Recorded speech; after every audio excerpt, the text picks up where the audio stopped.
오늘은 2월 첫째 주일입니다. 아름다운 주님과 함께하는 예배가 세상에서 가장 복된 시간으로 누릴 수 있도록 성령님께서 우리를 인도하시길 조용히 간구합시다.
은혜와 사랑이 충만하신 하나님, 하나님의 자녀된 우리를 주의 날개 아래 품어주셨다가 복된 주일 불러주셔 예배로 나아오게 하시니 감사를 드립니다. 예배에 참석하는 저희의 믿음을 새롭게 하여 주심으로 하나님을 기쁘시게 하는 경건한 삶을 살아갈 수 있는 힘을 얻게 하옵소서. 아울러 저희가 아벨처럼 하나님이 받으시는 예배를 드릴 수 있는 사람이 될 수 있도록 저희 마음과 생각을 지켜 주시옵소서. 사랑의 하나님, 눈에 보이는 형제를 사랑하지 않으면서 눈에 보이지 않는 하나님을 사랑한다고 자신을 속인 위선이 저희에게 있습니다. 주님을 섬긴다는 명목으로 이웃과 형제의 아픔과 눈물을 외면하였습니다. 저희 주변에 적지 않은 이웃들이 고통과 외로움으로 힘들어하고 있음에도 위로하지 못하였고 도움의 손길을 내밀지 못했습니다. 저희를 위해 모든 것을 아끼지 않고 내어주신 주님의 사랑을 누렸음에도 저희가 가진 알량한 것들을 움켜쥐고 아무것도 내놓지 않았습니다. 주님, 저희의 완악한 심령과 하나님의 나라를 준비하지 못하는 어리석음을 불쌍히 여겨 주옵소서. 바라옵기는 주님의 심장으로 세상의 생명을 이루며 살아갈 수 있도록 함께하여 주시옵소서. 나라 안팎으로 어려운 문제들이 높은 파도와 같이 저희를 집어삼키려 합니다. 사람의 눈으로 볼 때 모든 것이 어지럽고 문제들 뿐이지만 능력의 하나님의 눈으로 바라보고 권능의 손이 함께 할 때에 놀라운 생명의 역사로 변화됨을 고백합니다. 이 땅의 지도자들에게 공의와 명철로 옷 입혀 주시사 하나님의 의를 드러내게 하옵시고 이 땅의 사람들에게도 배려와 사랑과 희생의 마음을 더하여 주셔서 모든 나라의 생명의 본을 보이는 한국이 되게 하옵소서. 또한 이 나라의 모든 백성이 평화의 시대를 누릴 수 있도록 교회가 한 마음으로 기도하게 하여 주옵소서.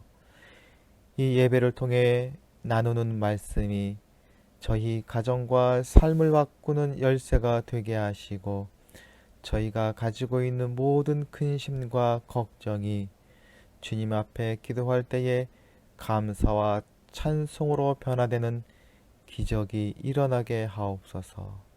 아울러 우리를 통해서 이루시고자 하시는 뜻을 깨달아 사명을 가진 공동체와 제자들이 되게 하옵소서. 이 모든 기도를 우리 주 예수 그리스도의 이름으로 기도하옵니다. 아멘.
오늘 우리에게 주시는 하나님의 말씀은 마가복음 1장 29절부터 39절까지의 말씀입니다.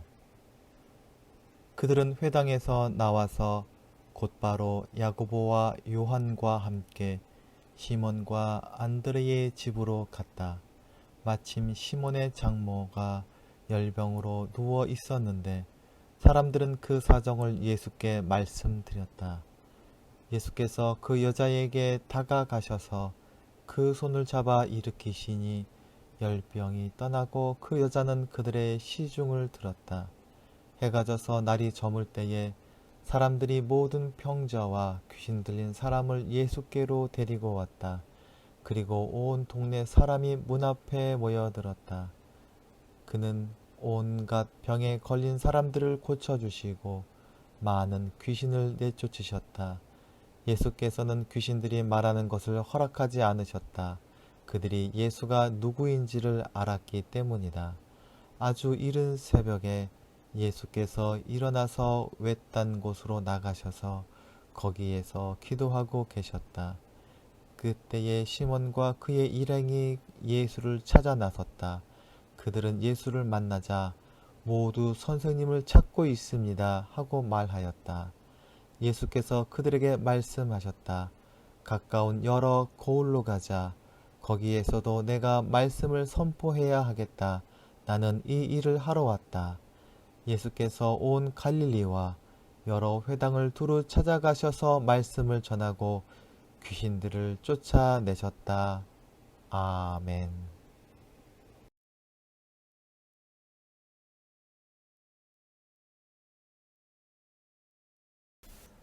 예수님은 30년 동안 나사렛이란 조그만 시골에서 자랐고 목수의 직업을 가진 청년이었습니다. 그런 예수님은 때가 되자 갈릴리에서 사역을 시작하셨습니다. 먼저 어부였던 베드로와 안드레, 요한과 야고보를 제자로 부르셨습니다.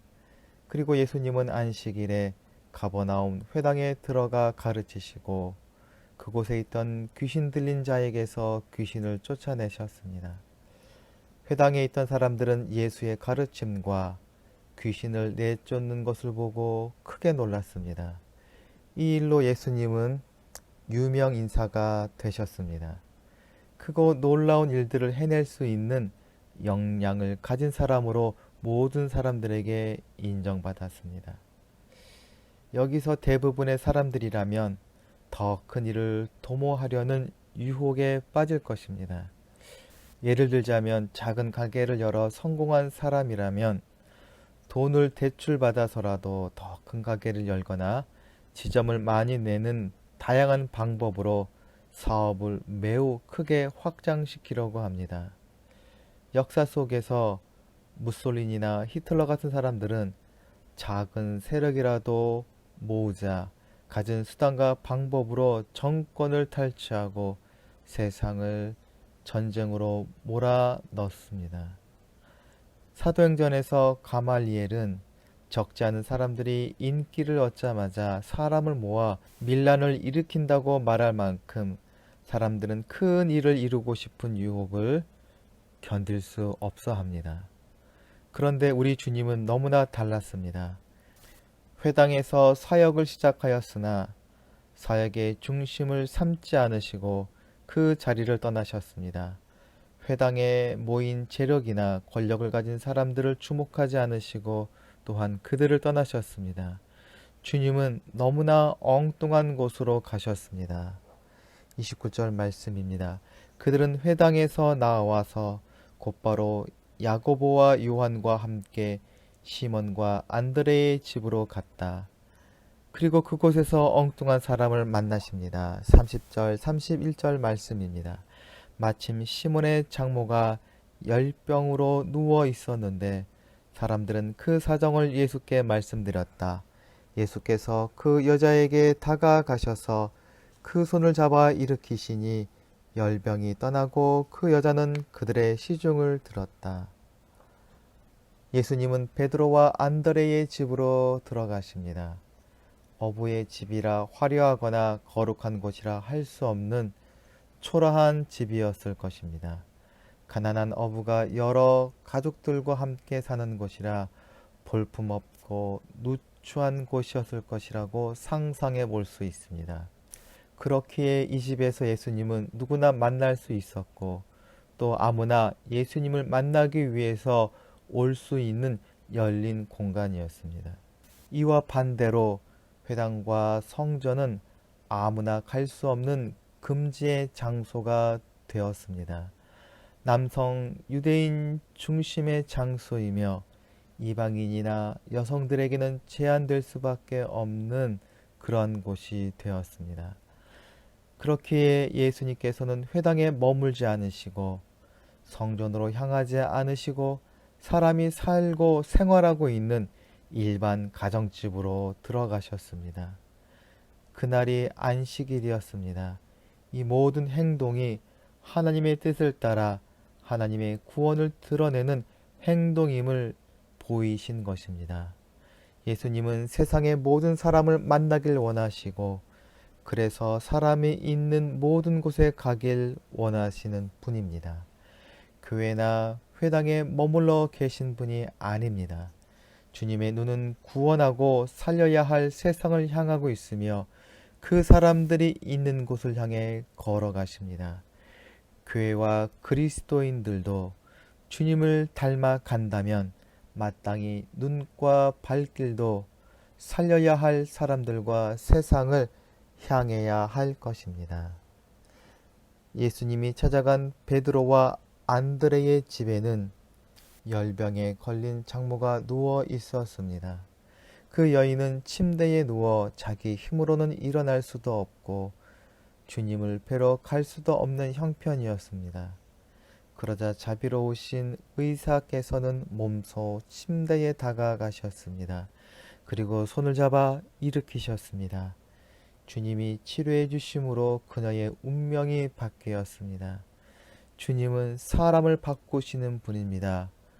마음과 생각뿐 아니라 삶 자체를 바꾸시는 분입니다. 연약한 자, 병든 자, 죄인을 비롯해서 아무런 소망이 없는 사람들을 강한 자, 하나님의 자녀로 바꾸십니다. 그러한 주님의 마음을 드러내는 장면이 오늘 본문의 사건입니다. 베드로의 장모를 만나시고 그 손을 잡아 일으키십니다. 오직 하나님만이 하실 수 있는 하늘의 능력입니다. 세상에는 사람이 할 수 없고 하나님만이 하실 수 있는 일들이 있습니다. 분명 성경을 공부하고 하나님께 예배하는 일은 하나님의 인도하심으로 가능한 일이 맞지만 우리는 수많은 간증을 통해서 확실하게 하나님께서만 하실 수 있는 일들을 많이 압니다. 죄인이 회개하여 새 사람이 되고 병든 자가 낫고 불평과 불만으로 가득 차 소망 없이 살아가는 사람이 소망을 누리며 감사하며 찬양하며 살아가게 되는 일들이 바로 그것입니다. 즉 연약한 자, 죄인들, 소망이 없는 사람들이야말로 하나님이 필요한 사람들이며 주님은 그들을 찾아가십니다. 여러분 기억하십시오. 거룩한 곳, 성도들이 모인 곳에 주님이 오시는 것이 아니라 주님이 가시는 곳이 거룩한 곳이 되며 주님과 만나는 사람들이 성도가 되는 것입니다. 주님은 주님을 필요로 하는 곳으로 가시고 주님을 필요로 하는 사람을 만나 주십니다. 지금 주님이 어디로 가시고 누구를 만나 주시는가 본문을 통해 더 깊이 묵상해 봅시다. 베드로의 장모를 고쳐주신 이야기 속에서 흥미로운 사실 하나를 보게 됩니다. 그것은 시몬의 집에서 장모를 모시고 있었다는 사실입니다. 게다가 베드로의 동생인 안드레도 함께 살고 있었습니다.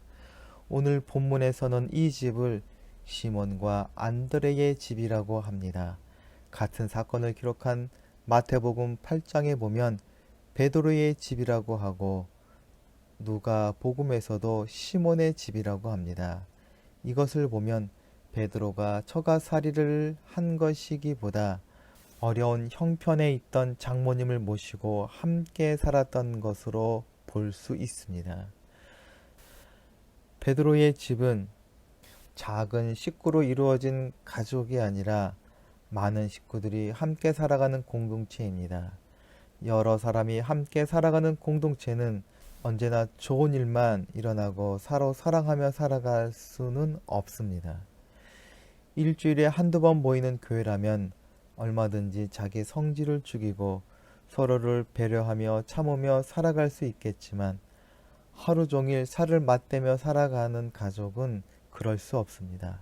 서로 사랑하지만 크고 작은 다툼과 미움들이 끊이지 않고 일어나는 정말 삶의 자리입니다.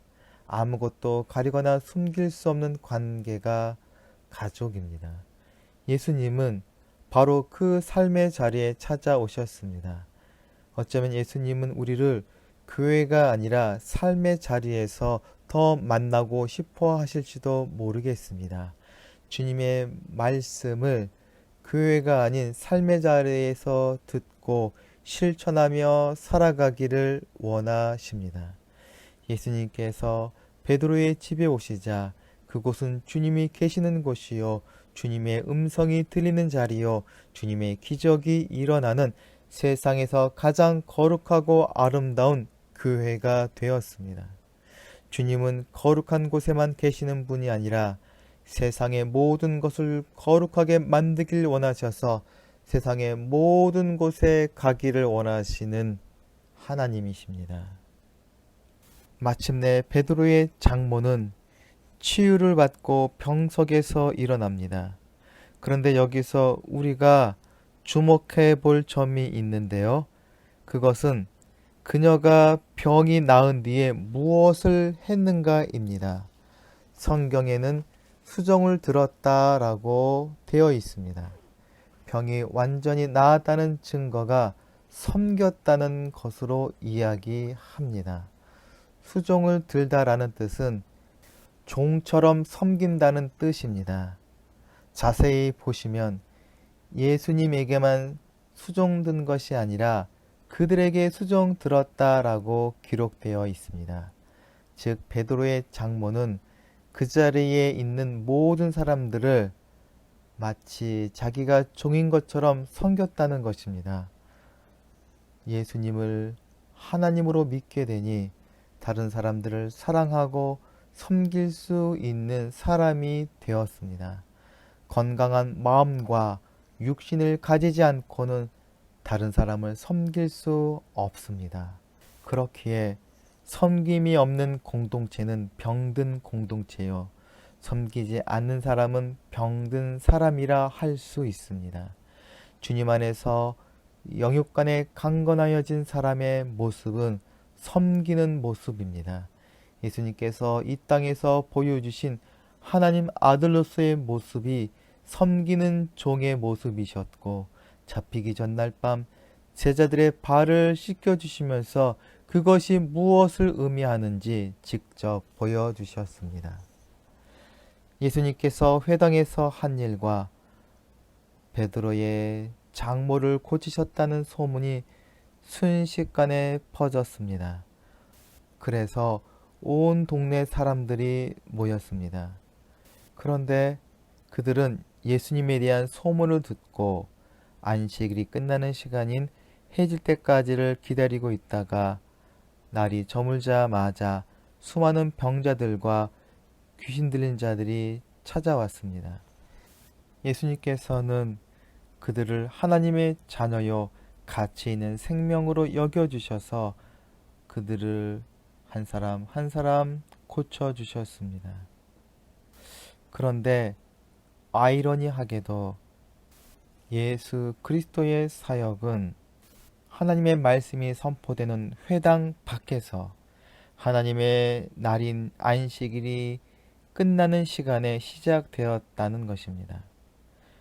회당 안에는 귀신 들린 사람이 있었고 회당 안에 있던 그 어떤 유대인들도 귀신을 내어 쫓을 능력이 없었습니다.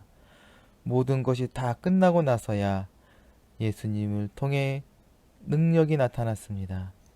사람들이 거룩하다고 생각하는 곳이 아니라 사람들이 거룩한 날이라고 생각하는 날이 아닌 곳에서 생명의 역사가 일어났습니다. 이것은 교회에게 그리고 우리에게 주는 하나님의 경고의 말씀입니다. 코로나 사태로 우리는 대면 예배를 드리지 못하고 있습니다.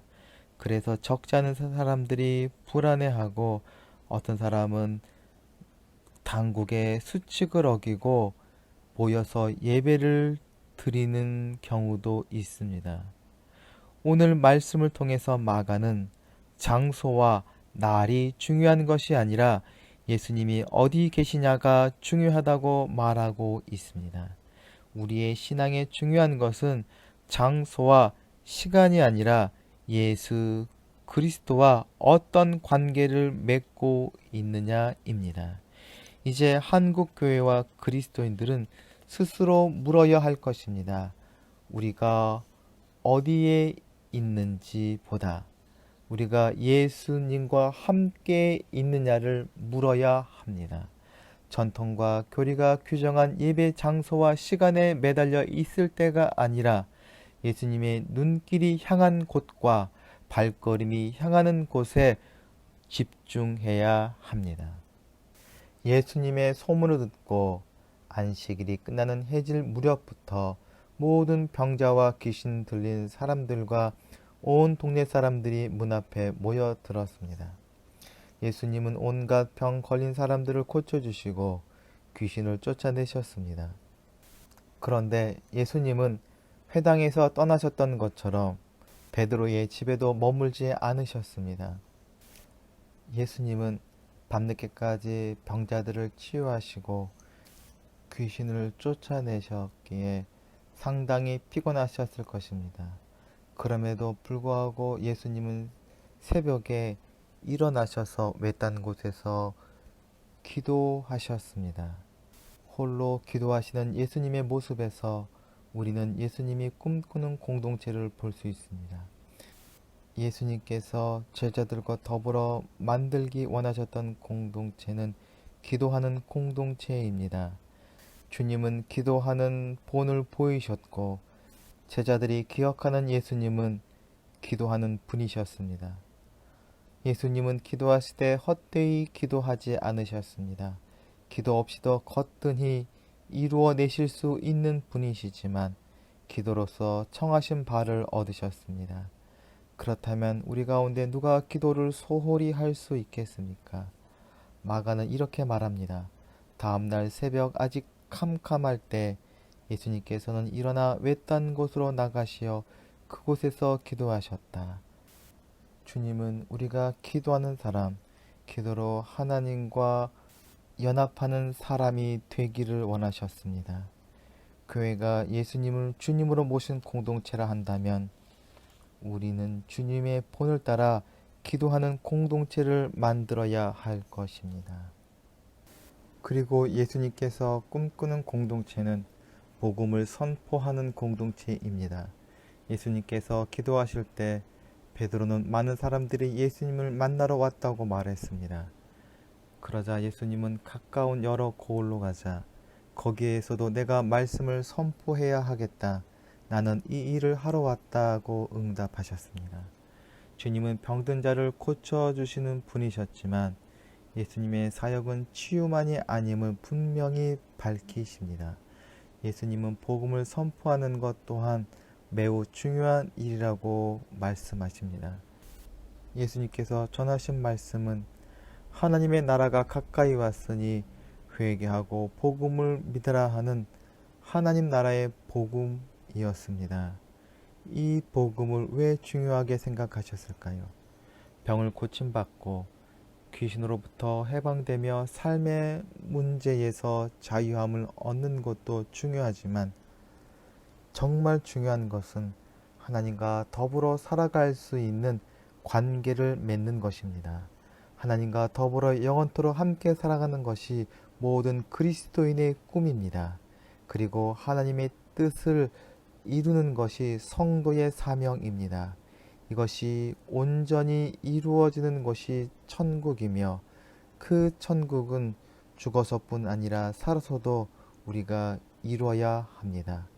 이 하나님 나라를 누리기 위해서 해야 할 일 두 가지를 말씀하고 있습니다. 그것은 회개하라, 그리고 복음을 믿으라 라는 것입니다. 회개란 삶을 살아갈 때 내 생각과 판단과 계획을 내려놓는 것이며, 복음을 믿는 것은 삶을 살아갈 때 하나님의 뜻대로 예수님이 보여주신 지혜와 사랑을 믿고 따라 살아가는 것입니다. 교회는 복음 공동체로서 예수님을 구세주 그리고 내 인생의 주님으로 모셔드리는 사람들이 함께 살아가며 세상을 하나님의 나라로 바꿔가는 공동체입니다. 그래서 우리가 누리는 천국이 어떤 곳인지 삶과 말로 보여주며 사람들을 하나님의 나라로 초대해야 합니다. 예수님은 어두운 세상을 빛으로 가득 채우기 원하셔서 빛으로 오셨습니다. 예수님은 세상을 생명으로 가득 채우기 위해서 이 땅에 생명으로 오셨습니다. 예수님은 세상을 하나님과 화해시키기 위해서 화해의 제물로 오셨습니다. 그리고 주님은 빛이 필요한 곳을 찾아다니셨고 생명이 죽어가는 곳으로 가셨습니다. 이렇게 주님은 세상을 하나님의 은혜와 사랑으로 가득 채우시기 위해서 노력하셨고, 그리고 그 일들이 온 땅에 가득하도록 제자들을 부르시고 세우셨습니다. 훌륭한 스승에게서 훌륭한 제자가 나오기 마련입니다. 성경은 우리에게 스승보다 더 나은 제자가 될 수 있다라고 말씀하십니다. 하나님의 뜻을 이루고 하나님의 나라를 이 땅 가운데 세울 수 있는 가장 위대한 방법을 알려주셨는데, 그것이 바로 기도입니다. 주님을 따라 기도하며 주님이 보여주신 제자의 길을 따라 하나님의 나라를 이루어 온 세상에 생명을 가득 채우는 예수 그리스도의 제자가 다 되시기를 주님의 이름으로 축원합니다. 기도하시겠습니다. 사랑과 은혜가 충만하신 하나님, 회당을 떠나 베드로의 집에 누워있던 베드로의 장모를 찾아가셔서 치유하시고 회복하심으로 하나님의 사랑과 은혜를 깨닫게 하시니 감사를 드립니다. 예수 그리스도의 제자된 우리도 예수님을 닮아 이 땅에 어둠을 밝히는 빛이 되게 하시고 이 땅을 살리는 소금의 사명을 감당하는 제자들 되게 하여 주시옵소서. 말씀을 읽을 때 지혜를 얻게 하시고 기도할 때에 하나님의 능력을 힘입고 주님과 하나 되는 놀라운 경험을 하게 하여 주시옵소서. 이 모든 말씀 우리 주 예수 그리스도의 이름으로 기도하옵나이다. 아멘. 다 함께 공동체의 고백을 하겠습니다. 하나, 우리는 문제가 있습니다. 둘, 문제에는 끔찍한 대가가 있습니다. 셋, 하나님은 해결책을 가지고 계십니다. 넷, 그 해결책은 믿음으로 누립니다. 지금은 우리 구주 예수 그리스도의 크신 은혜와 하나님 아버지의 깊은 사랑과 거룩하신 성령님의 인도하심이 오늘 이 예배에 함께하는 예안 공동체 가족들 가운데 기도하며 진행하는 모든 일들 위에 지금부터 영원까지 함께 하시기를 간절히 축원하옵나이다. 아멘.